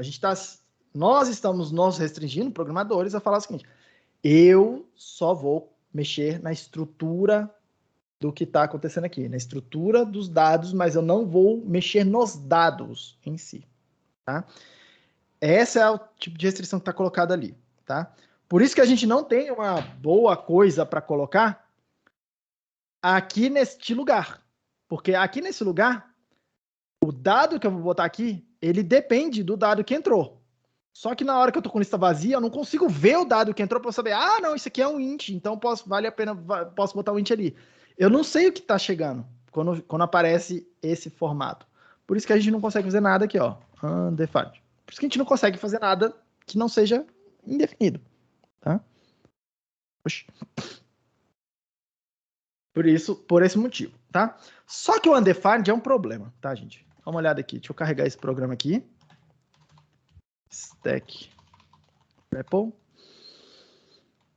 E aí dá uma olhada no negócio aqui. Vou definir head... definir, né? Opa, tem que carregar. Load. Como é que é o nome do arquivo? Listas. Se eu chamar aqui, ó, minha função lá, ó, head linha, uma lista qualquer, ele sabe o que fazer, pega o primeiro elemento. Mas se eu chamar ele com a lista vazia, ele vai olhar e falar, quebrei, crashei, literalmente, tá? Se o programa tá rodando, bum, ele estoura na tua cara. Crashei, tá? Se fosse lá no programa compilar, que a gente tá dando o interpretador pega isso, ele para e ele volta pro interpretador, né? Se fosse no seu programa compilado, você ia estar rodando o negócio, ele, bah, tela azul lá na tua cara. Bah, ó, quebrou, não sei o que fazer, tá? A gente gostaria que isso nunca acontecesse. A gente gostaria de capturar aquelas exceções ali, capturar esse tipo de erro e tratar eles dentro do nosso programa. Literalmente fazer o que em outras linguagens vão chamar de tratamento de exceções, tá? Em Haskell tem várias formas de fazer esse tratamento de exceções. Eu quero começar a pincelar essa ideia de como é que a gente define um tipo, define uma estrutura de dado que me permita fazer o tratamento de exceções, tá? E aí, repare que a gente não vai usar nenhuma construção, entre aspas, especial da linguagem. Em Java, por exemplo, como é que você faz tratamento de exceções? Você faz seu código. Aí, se aquele código pode disparar uma exceção, você bota ele dentro de um bloco que chama de try, e aí na sequência você bota um catch. Tem uma sintaxe especial para isso. A linguagem tem que ter um suporte especial para isso. Em C++, alguma coisa parecida. Em Py e tal, todo mundo tem uma coisa parecida, tá? Aqui, não tem. Isso não tem em Haskell, tá? Não existe esse tipo de mecanismo. Não tem nada, nenhuma... Basicamente, já viram toda a sintaxe que tem na linguagem. Basicamente, tá? A linguagem é extremamente simples em termos sintáticos. Basicamente, vocês já viram tudo. Basicamente. Como é que a gente faz, então, para capturar isso? Opa, eu preciso modelar, eu preciso capturar esse efeito de uma exceção aconteceu, alguma coisa errada aconteceu, num tipo, numa estrutura de dados. Lembra que o tipo é quase sinônimo de estrutura de dados. Eu vou definir aqui com vocês uma estrutura que a gente vai chamar de maybe. Um tipo que a gente vai chamar de maybe, tá? Vou definir ele assim, ó. Data, maybe. Ele vai carregar uma informação lá dentro, que é a informação do tipo assim, quando a minha computação deu certo, eu quero pegar o resultado dela e carregar comigo, eu quero manter ele disponível. E aí eu vou definir ele de duas formas. Repare que eu só preciso de uma estrutura que tem duas caras, tá? Dois elementos aqui, dois formatos. Um quando a computação falhou, outro quando a computação foi bem sucedida. Tá? Aí eu vou definir os dois valores, os dois símbolos assim. Ó, a gente não tá vendo você riscando, não. Bom, ainda bem que você... Aqui, ó. Vou definir o nothing, que vai ser o símbolo que eu vou usar para falar assim, alguma coisa deu errado e não tem nenhum dado aqui dentro. Nenhum dado foi produzido, não tem nenhum dado válido, tá? Por outro lado, se tiver uma informação relevante para carregar, eu vou colocar ela dentro dessa outra caixinha que eu vou chamar de just. E aí, ó, usando aquela ideia das caixinhas, tá? A gente pode pensar que o nothing é igual ou similar à caixinha do nil, a caixinha do zero, e o just é similar a uma caixinha que tem um azinho lá dentro. Repare que esse tipo aqui não é recursivo. Ele é literalmente uma caixinha, um boxinho, tá? Que ou tem espaço para botar uma coisa lá dentro, um azinho, e aí ele sempre carrega uma informação lá dentro, ou é uma caixa que está vazia, que é aquela caixa que eu pintei toda de branco ali. Ela não carrega nenhuma informação, além do fato de falar, isso tem nada aqui dentro, tá? E aí, eu vou definir aqui com vocês uma outra... Deixa eu definir esse cara aqui. Data. Eu vou chamar ele de maybe linha, porque tem o maybe já definido lá, não quero ficar conflitando com os nomes, tá? Maybe de azinho vai ser linha, para não conflitar os nomes. Opa. Just linha de azinho. Deixa eu fazer um driving show para eu conseguir mostrar isso aqui na tela. E aí, olha só o que a gente pode começar a fazer. Cadê o meu head? Head linha, tá? Já tinha até uma aqui, ó, que alguém... Vou trocar essa implementação aqui de safe, vou chamar ela assim, tá? Safe head, tipo, a computação segura, né? Ela não... Opa. Computação segura aqui nesse sentido é aquela que não quebra na tua cara, tá? E aí, olha a assinatura agora da função que eu vou fazer. Vou fazer uma função que pega uma lista e ela retorna para mim um azinho. Ela vai extrair um azinho para mim. Só que esse azinho, eu coloquei ele dentro de uma estrutura de dados que me diz uma outra coisa, que é o maybe linha, que é o seguinte. Pode ser que não tenha nenhum dado azinho aqui dentro. Pode ser que tenha, pode ser que não tenha, ok? No caso de eu receber a lista que tem um primeiro elemento, eu pego o primeiro elemento, coloco ele dentro do just linha, tá? Por que que eu não posso... seguindo. Opa. Chegou uma lista vazia para mim, eu não tenho nenhum elemento para extrair, eu vou colocar para fora esse símbolo nothing, tá? Primeira pergunta, pessoal, por que que eu não posso fazer só assim, ó? Sem just, tá? Porque os tipos não batem. Porque se na segunda equação tem o nothing, o compilador vai olhar e falar assim, opa, claramente esse cara tem que ser maybe linha de alguma coisa. Eu não sei de que coisa, mas é um maybe. Esse X, qual é o tipo dele? Azinho, que é o que está aqui. Maybe linha não é azinho.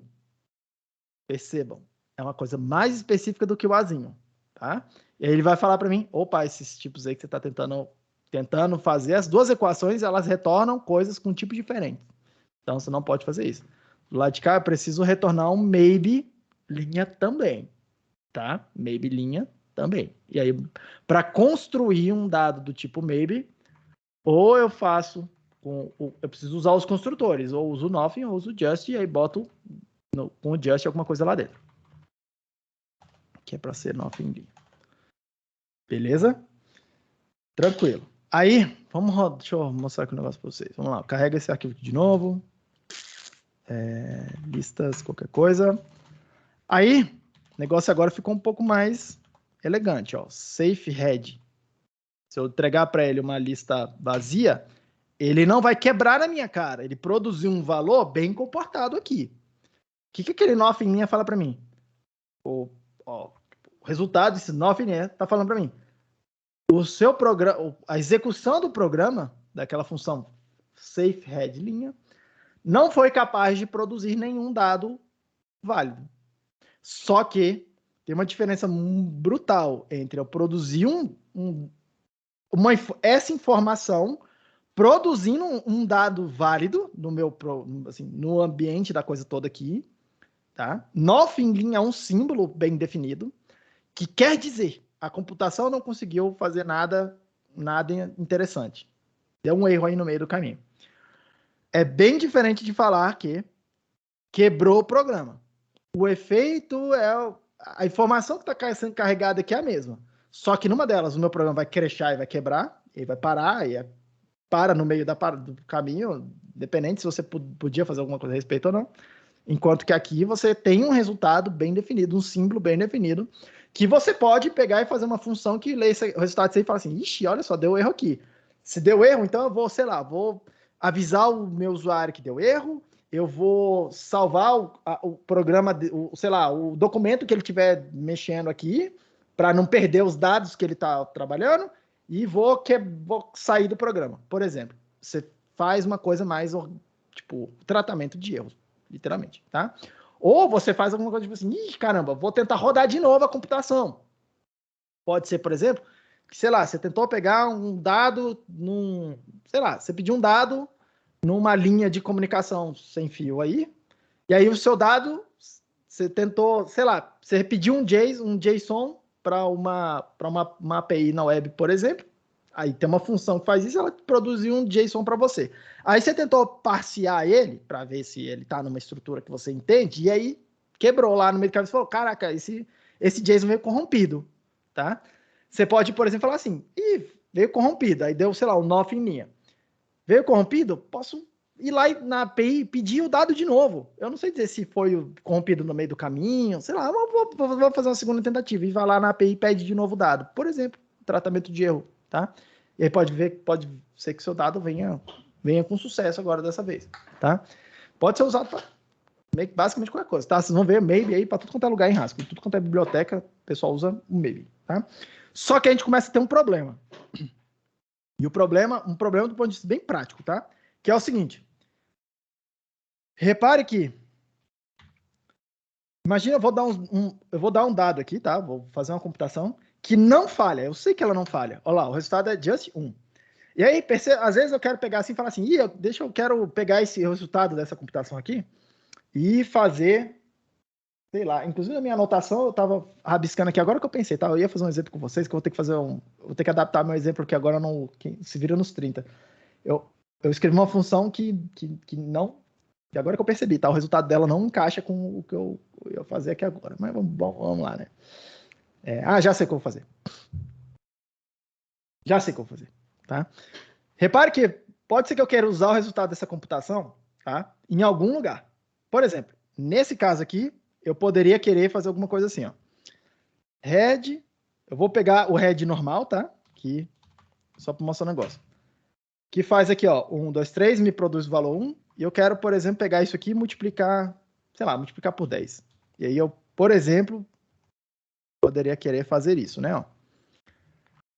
Repare que, aí deixa eu mostrar um negócio para vocês ficarem sempre acostumados com isso. Isso aqui é uma função que faz o seguinte. Pega uma lista, entrega para essa função head, a função head vai produzir um resultado intermediário, a cabeça da lista. O resultado intermediário vai ser passado para a função vezes 10, tá? Então, repare lá, é uma função que, no final das contas, pega uma lista de Czinho, produz um Czinho, como tem multiplicação para fazer aí no meio com esse dado, ele calculou uma restrição que esses dados aqui dentro tem que ser numéricos, tá? Porque senão você não tem essa multiplicação envolvida, tudo bem? Então, perceba um negócio aqui. Se eu vier e passar para essa função, diacho. Se eu vier para essa função, entregar para ele essa entrada aqui, ó, 1, 2, 3, é uma lista de números. A função head vai extrair o número 1, que é a cabeça da lista, vai entregar isso para a segunda função e vai tentar multiplicar por 10. Ele vai ver 1 vezes 10, o resultado vai ser 10. Beleza? Só que quebra se eu der a lista vazia. Repare lá, ó, quebrou. Tá vendo lá? Já quebrou logo de cara. Ele não tentou nem multiplicar, porque ele já nem produziu nenhum resultado, já quebrou na execução da primeira função. Tá? Só que olha só o negócio aqui. Na hora que eu faço, por exemplo, esse safe head, para não ter esse problema aqui da lista vazia, tá? Eu começo a ter um problema que é o seguinte, tá? Eu tenho um erro de tipagem, porque lembra aqui, ó, o ponto. Cadê meu caderno? Aqui, ó. Lembra que essa função, ó, composição de funções, ela pega um dado, uma função de Azinho para Bzinho, uma outra função de Bzinho para Czinho, e produz uma função só de Azinho, ó, de Azinho para Czinho, que a gente chama de F depois de G. Tá? Ela produz isso aqui. Aí percebam que, por que está quebrando essa parada? A função safe head linha, safe head linha, ela tem a seguinte assinatura de tipo. Ela tem a seguinte cara. Lista de Azinho para... Sim, não, tá coberto. Lista para maybe de Azinho. Vou chamar aqui maybe de Azinho. A função vezes 10, que eu estou usando ali na sequência, ela tem a seguinte assinatura, tá? Bzinho para Bzinho. Só que o Bzinho, tem uma restrição de que o Bzinho, deixa eu escrever direito. Para um Bzinho numérico, ela é um Bzinho para Bzinho. Só que percebam que maybe não é num de nada. Maybe não é num, não é número. O que quer dizer? Eu tenho, por um lado, tá? Uma função aqui, ó, que faz esse caminho. E eu tenho uma função, uma outra função, que carrega, que é o vezes, carrega de um outro cara para cá, que é onde eu gostaria de chegar. Repare que essas coisas não encaixam. Tá? As coisas não encaixam. Eu preciso ter alguma coisa para vir para cá, né? Meio, entre aspas, tá? Meio que alguma coisa que me carrega ali para cima, ou alguma coisa que preciso mexer. Preciso dar um jeito de mexer, tá? Beleza. Dito isso, é que a gente pode tentar resolver esse problema aqui. Cadê meu terminal? Tá? Vamos definir uma função Eu vou definir com vocês uma função que é o seguinte. Repare que o just, ele está carregando a minha informação lá dentro. Eu posso tentar olhar e falar assim, cara, eu quero fazer uma outra computação, aquele vezes 10, tá ali, com o dado que está dentro de uma caixa, tá? Com o dado que está dentro de uma caixa. Potencialmente dentro de uma caixa, né? Cara, isso aí é muito parecido com fazer a função, essa função aqui, ó, o map. Lembra o que o map faz? O map faz o seguinte, ele pega uma lista, e aí tem um dado aqui, sei lá, x0, x1, blá, blá, blá, e aí ele produz uma outra lista, map, f, qualquer coisa, produz uma outra lista que vai ter os seguintes elementos, ó, f de x0, f de x1, ele vai aplicando essa f em cada elemento da lista sem bagunçar a estrutura. Sem bagunçar a estrutura. Pô, é bem interessante, né? Porque eu pego uma função f e aí é como se eu entrasse dentro da caixa preta e fizesse alguma coisa lá dentro com o dado. Que é o que tem que acontecer ali com aquele just, né? Tipo, tem um just, tem um dado que eu quero processar, ele está dentro de uma caixa. Vale a pena eu tentar fazer uma função que pega uma função, entra lá na caixa e faz a computação que eu quero, tá? Vamos fazer esse cara aí. Cadê? Vamos definir esse cara aí. Vou fazer uma função aqui que eu vou chamar de map m maiúsculo, tá? Map m maiúsculo, sei lá, map maybe. Ela precisa fazer o seguinte. Precisa receber um maybe linha de azinho. Aliás, precisa receber uma função, né? Para processar uma função de azinho para bzinho. Precisa receber um dado azinho que está dentro dessa caixinha, que é o maybe. E aí eu vou fazer ela produzir um dado bzinho dentro da caixinha também, porque quando eu chego lá naquele maybe azinho, pode ser que venha uma caixa que não tem nenhum dado lá dentro, é o nothing. Se não tiver nada lá dentro, eu quero falar assim, cara, não tem dado nenhum para processar, então vou dar erro. E o erro eu estou comunicando com o maybe. Beleza?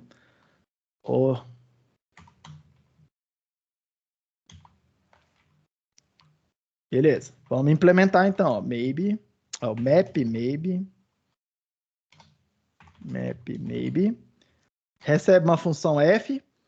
Vamos fazer pattern matching, porque é o maybe que está entrando aqui, o tipo de dado está entrando aqui, só tem dois casos possíveis, tá? O primeiro deles é o just linha, um dado x lá dentro. Vou chamar até de azinho, tá? Para vocês começarem a acostumar que esse azinho é o valor que está dentro do just, e o tipo desse azinho é azinho. A gente costuma fazer isso para poder ficar mais visual qual é o tipo de cada coisa aqui dentro, tá? Nesse universo aqui. Ora, isso aqui, repare, o que eu quero fazer? Claramente, eu quero fazer f de azinho. Pegar o dado que tem lá dentro e fazer a função f. Só que eu preciso envelopar isso aqui num maybe linha. Então, vou usar o construtor dele para falar, beleza, ó, minha computação potencialmente deu certo. Maybe, map maybe, f. Por outro lado, se eu receber um nothing, eu vou só olhar e falar, cara, se for um 9, eu não tenho dado para processar com essa função f, eu só vou continuar propagando esse erro. Deu um erro aí, em algum motivo, no dado que você me deu, eu vou simplesmente propagar esse nothing aí, esse erro, beleza? E aí, com essa função maybe aí, que tá dando... porque aqui é linha, né? E aqui também é linha.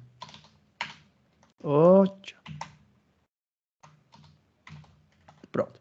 Agora ele vai parar de chorar. Beleza? Se eu fizer isso aqui, agora eu consigo usar essa função para encaixar aquelas duas lá, ó, tá? E aí fica alguma coisa assim, né? Ó.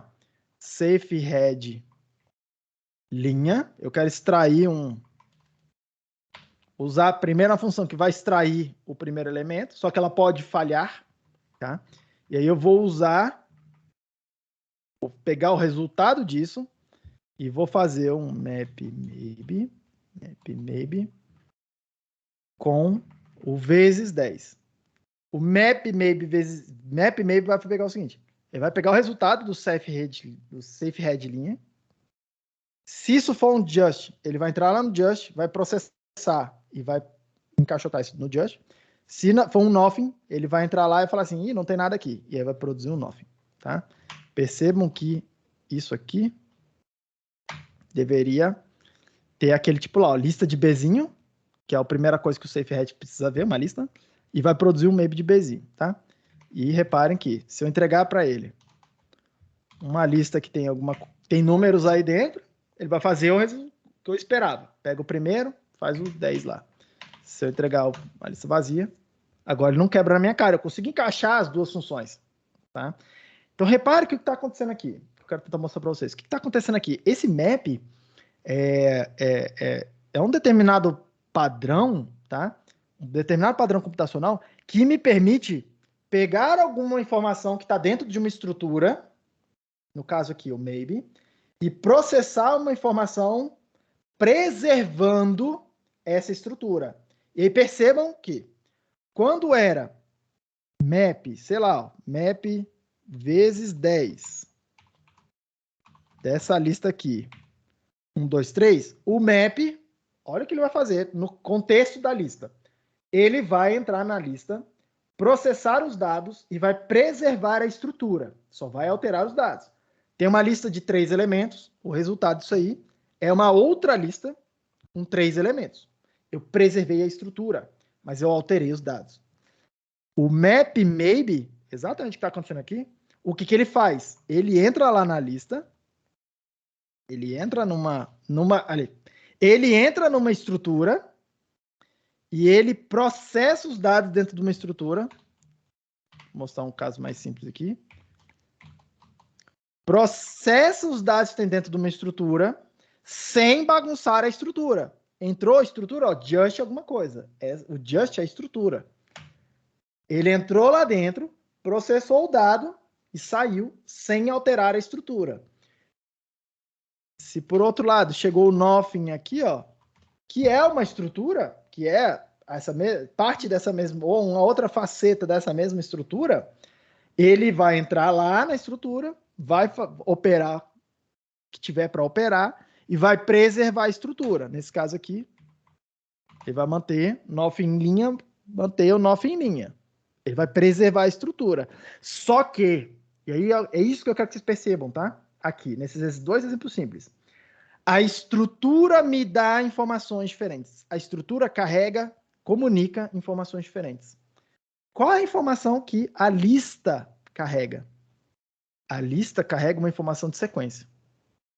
Esse elemento é o primeiro elemento, esse elemento é o segundo elemento, tem um terceiro e assim por diante.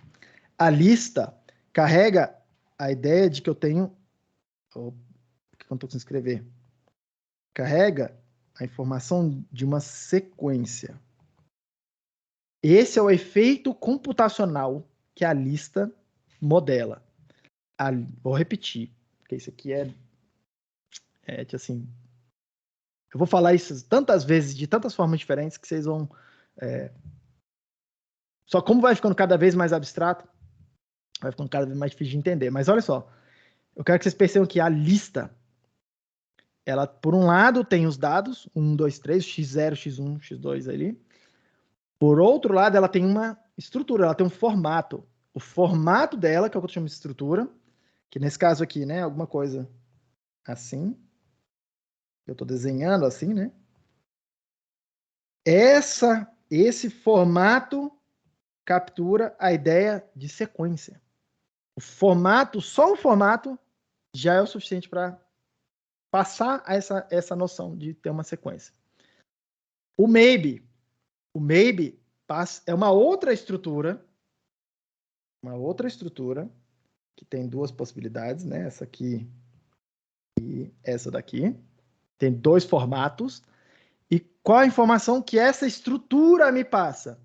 Ele me passa a informação de que ou a minha computação falhou por algum motivo, sem quebrar o programa, mas ele me dá a informação, falhou, ou não falhou, e lá dentro da estrutura está guardado o resultado de uma computação. Está guardado o resultado de uma função. Está guardado o resultado de um programa. A estrutura fala para mim. Falhou ou não, ou, melhor ainda, sucesso. A estrutura, a caixa, o envelope que eu botei em torno dos meus dados me dá essa informação. E aí percebam que estruturas diferentes modelam efeitos diferentes. Vou repetir. Estruturas diferentes modelam efeitos diferentes. Estruturas diferentes modelam efeitos diferentes. Só que estruturas diferentes modelando efeitos diferentes podem ser equipados. Pode ser que na hora que eu estou calculando, fazendo meus programas, programando, eu queira fazer uma determinada operação, tá? Que é uma operação comum a todas essas diferentes estruturas. Exemplo que a gente acabou de ver aqui. O map, que eu tinha mostrado para vocês uma versão do map para listas. E aí o que ela vai fazer? O que é a ideia geral do map? Tá? A gente vai generalizar ainda mais essa ideia para ainda mais, mas vamos pelo caso particular. O map das listas, o que ele tinha que fazer? Tinha que pegar a lista, cada elemento da lista, processar com uma função f, que eu dou para o map, e colocar aquele resultado no mesmo lugar que estava o elemento inicial. Então, o primeiro resultado fica no lugar do primeiro elemento. O segundo resultado fica no lugar do segundo elemento. Então, eu vou alterar os dados, vou processar os dados sem destruir a ordem dos dados. É isso que quer dizer preservar a estrutura da lista. A ordem dos dados que entraram vai ser mantida com relação aos dados de saída. Tá? O map, repare que eu fiz aqui uma outra versão, uma outra função, tá? Diferente. O map maybe é outra função. Mas que ele faz uma coisa muito similar, muito parecida. Muito parecida. O que ele faz?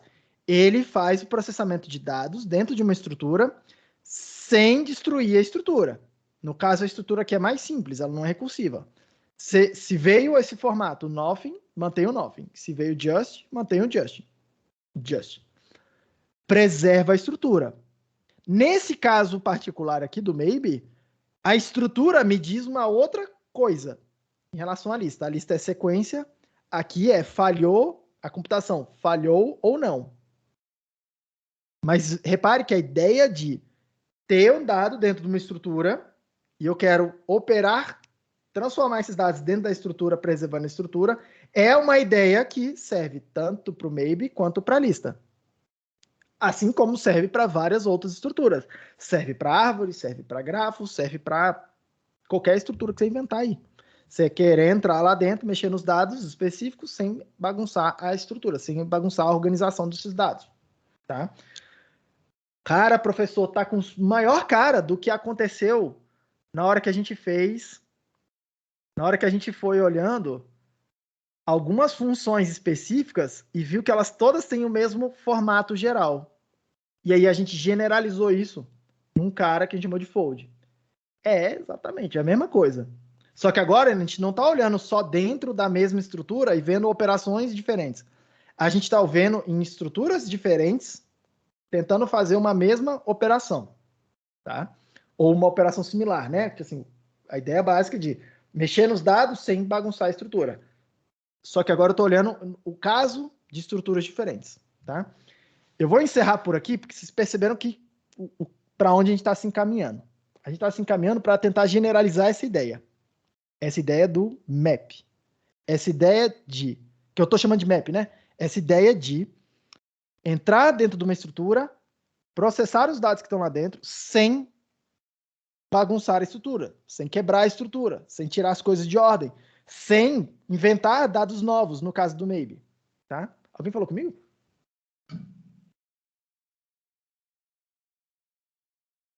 Ninguém falou, acho que foi um fantasma aqui comigo, tá? O que eu vou fazer na aula que vem? Eu vou começar a mostrar para vocês qual é o mecanismo teórico teórica e prática. Eu vou mostrar na aula que vou mostrar um monte de código, tá?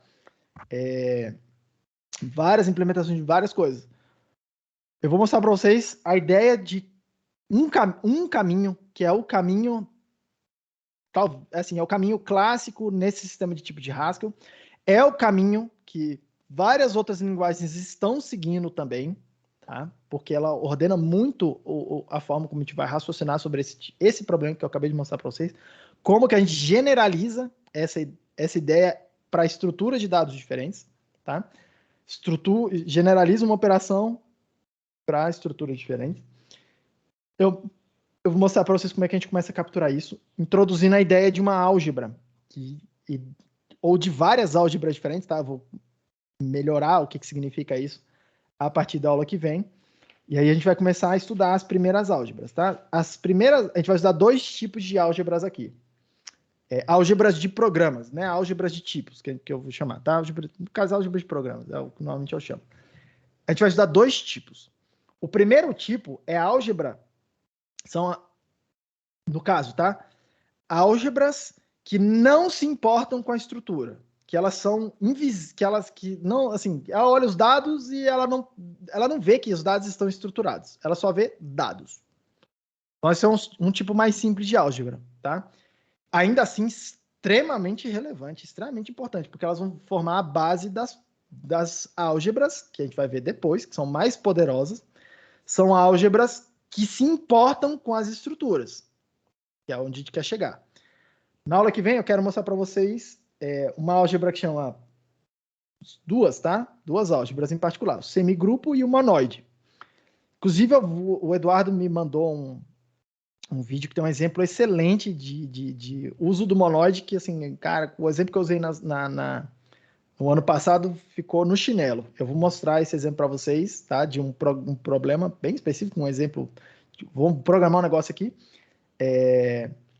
Bastante interessante. Vocês vão olhar e falar, caraca, olha só, ficou muito... Não é possível que é só isso aqui a solução. Vocês vão ver como a solução vai ficar simples para um problema aparentemente complicado, tá? Usando essa ideia de explorar álgebras, tá? Depois disso, a gente vai ver outras 3 álgebras, que são o functor, que é a álgebra que envolve aquele map ali, que é, de fato, a explicação daquele map, a generalização daquele map, o functor. Depois a gente vai não é exatamente generalizar, mas a gente vai pegar o functor e vai trabalhar ele num caso particular e vai produzir uma outra álgebra que me dá mais poder, tá? Que é o applicative. A gente vai ver como exemplo do applicative como é que a gente faz parsers, que é um bicho meio chato de fazer em várias linguagens. Você olha e fala, nunca mais eu quero fazer parser em nenhuma outra linguagem. Basicamente, tá? Vocês vão olhar assim, parsers em Haskell é imbatível, assim, em termos de ser friendly, né? De ser fácil de fazer um parse complicado, tá? Mas deixa pra gente mostrar. E aí, depois eu vou botar um pouco mais de poder em cima do aplicativo. Eu vou pedir mais alguma coisa dele. E aí a gente vai montar uma outra álgebra que a gente vai chamar de mônada, ou monad em inglês, né? A mônada vai ser a álgebra que vai me permitir fazer várias coisas úteis que eu não mostrei para vocês até agora. Professor, como é que abre um arquivo de texto para ler os dados lá dentro? A gente vai chegar lá, porque a mônada vai ser a álgebra que me permite estruturar esse tipo de problema, tá? Professor, como é que você pega dados, grava dados no disco? Como é que você mostra alguma coisa na tela? Como é que você, como é que você vai lá na internet e consulta uma API pela internet? Para todos esses efeitos, tá? Que a gente chama de side effects, para todas essas coisas que precisam de alguma coisa fora do meu programa, acessar alguma informação fora do meu programa, tá? Quebrar aquela barreira de eu só posso processar o que eu explicitamente dou para minhas funções. A gente vai quebrar entre aspas, quebrar, tá? Quebrar essa coisa, quebrar esse requisito com a mônada. Entre aspas, quebrar, tá? Mas eu vou mostrar para vocês isso sequencialmente, aumentando essas camadas de abstração até a gente chegar nela lá. Esse é o caminho que a gente vai seguir nas próximas aulas. Beleza, gente? Alguma dúvida? Todo mundo está confortável até aí? É no monoide que o negócio fica impossível, né? No monoide... O monoide ainda é muito... Não é bem impossível, Danilo. É o seguinte, o monoide... Você já conhece um monte de monoides. Você já conhece um monte de monoides, tá? Da matemática, inclusive. Tanto na matemática quanto em programação. O que eu vou mostrar para vocês Vocês conhecem vários na matemática. Eu vou mostrar para vocês como é que usa eles na computação. Aí você vai olhar e falar, caraca, que maneiro e tal, não sei o quê. Você vai ver um monte de coisa que vai olhar e falar, caraca, você vai ganhar um superpoder, tá? Tipo, quando você... Inclusive em outras linguagens, quando você vê o monoide. Quando você vê o functor, você vai olhar e falar assim, caraca, velho, esse aqui é muito maneiro. Porque ele é fácil de entender ainda. Razoavelmente fácil. Você já faz nos seus programas, que você faz aí em qualquer linguagem. Você já faz ele, você só não sabe dar o nome. Eu vou dar o nome para uma coisa que você já faz. O aplicativo começa a enroscar um pouco, porque é um negócio que você não faz normalmente. Ou pelo menos ele é mais difícil de identificar. A mônada é um pouco mais difícil ainda de identificar, mas você também já faz mônada, tá? Sem querer. Eu vou tentar mostrar para vocês. Mas o aplicativo que normalmente é onde começa a dar uma encrespada, tá? Mas não se preocupa não. Vamos ver que você vai entender, você vai conseguir programar, você vai fazer o negócio todo. Demora um tempo até tu absorver, cair a ficha. A lista vai ser completamente possível de fazer, tá? Assim, vai ser... É até gostosa de fazer, tá? A lista de aplicativos, a lista de functor que a gente vai passar. Então, não se preocupem tanto com isso não, mas a gente vai começar a caminhar para áreas... A gente está começando o que eu gosto de pensar assim, aqui, ó, até onde a gente está, eu acabei de preparar um barco, a gente vai entrar num barco e vai começar a entrar para dentro do oceano. Na hora que a gente vai afastando da Terra, você fica de boa, porque você está vendo a Terra, se dá um problema, você pula na água e nada até a Terra e tal. Mas a gente vai andar para dentro do mar. E aí a gente vai chegar numa hora que você vai olhar assim e vai falar, caraca, eu tô ficando longe da Terra, velho. Começa a dar começa a ficar meio assustador, assim, tá? Quando a gente for falar de Monas, a gente vai estar bem longe da Terra. Você não vai estar vendo mais a Terra, a gente vai estar bem abstrato. Você não vai estar vendo mais a Terra. Mas eu vou tentar fazer de um jeito que, tipo assim, entre aspas, na minha cabeça é assim, tá? O que eu vou tentar fazer. É como se tivesse uma corda esticada desde lá do cais de onde você saiu, o tempo todo amarrada no teu barco, só que tem alguém sempre dando mais corda. Então, meio que se der pau, você pode pular na água, pegar na corda e voltar para onde você veio. Tipo isso, tá?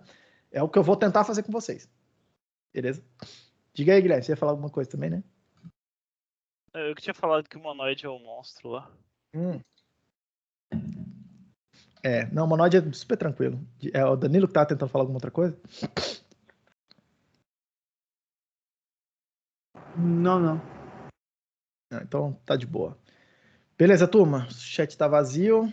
Hoje é quarta, né? Que dia é hoje?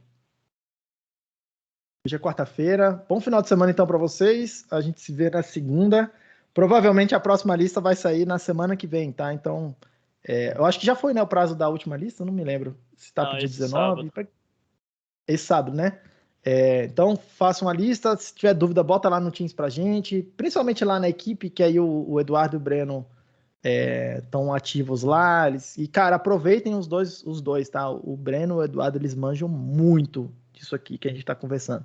Muito mesmo, assim. Os caras estão mandando bem pra caramba, tá? Não só estão mandando bem pra caramba, como eles estão trabalhando numa empresa aí que é com programação funcional, tá? É uma empresa de análise de dados, data analysis, né? Data science e tal, para o mercado financeiro. Eu não sei se ele só faz mercado financeiro, mas é um dos produtos dele lá para o mercado financeiro, com programação funcional. Eles não usam Haskell na empresa, eles usam F#. Mas F# é altamente inspirado em Haskell, tá? Até a sintaxe é parecida. Então, assim, tá começando a ter uma procura por gente mais especializada em programação funcional. Bata um papo lá com o Eduardo e com o Breno, que eles podem falar um pouco o que eles estão fazendo lá na empresa. Isso aí, pessoal. Bom final de semana então para vocês. Bom restante de semana. A gente se vê na segunda. Abraço. Falou pra você também. Valeu. Valeu. Valeu, Até segunda.